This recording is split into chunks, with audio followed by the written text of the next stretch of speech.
A few months ago, I randomly watched and loved the film Garden State, so I got quite excited soon after when I learned that Zach Braff had a new film coming out with Florence Pugh and Morgan Freeman. And simply put, A Good Person is a good film. As you'd expect, Florence Pugh and Morgan Freeman are both terrific in the film. Florence Pugh, you really empathise with her character. She's involved in this car crash at the beginning of the film. She's the driver of the car. Two people die in that car crash, and she is just absolute guilt-ridden as well as completely addicted to pain medication. The film's really about her character trying to navigate her addiction, trying to overcome her grief. She meets Daniel, Morgan Freeman's character, who is the father of the woman who died in the car crash and also the grandfather of the woman's daughter. As much as I cared about Florence Pugh's character Ali, Morgan Freeman's character Daniel, for me, was the strongest character of the film. When you learn his backstory and the stuff he did and the demons he had to overcome and how he's grown into becoming this better man who's now trying to accept Florence Pugh's character, the person responsible for the death of his daughter, into his life, into his granddaughter's life,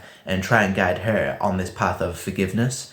It's some touching stuff. This is a character drama that goes the sentimental, tender direction with its emotions, and I love me a good, tender, emotional drama, one that doesn't beat you over the head with really heavy drama and just makes you all depressed.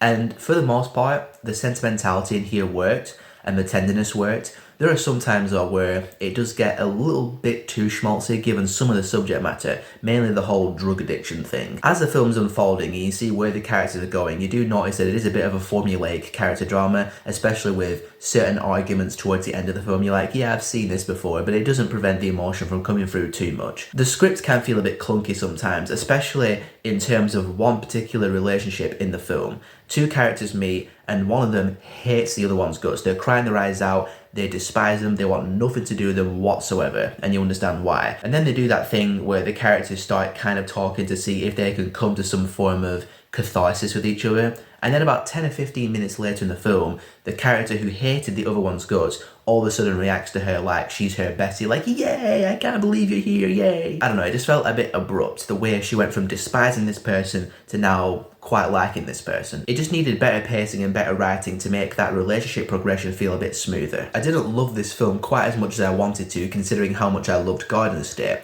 but it's still a solid emotional drama. If you like films about characters trying to navigate grief and overcome their own demons and in the process create bonds that are really nice and really touching, you'll definitely get something out of A Good Person. There are some nice emotions in here, some good character interactions, and Florence Pugh and Morgan Freeman are terrific, like I said. I want to see Morgan Freeman do more roles like this, less of the crappy throwaway comedy films, because Morgan Freeman, when he commits to a good serious role, he's Morgan Freeman. What more can you say? To repeat what I said earlier, A Good Person is a good film.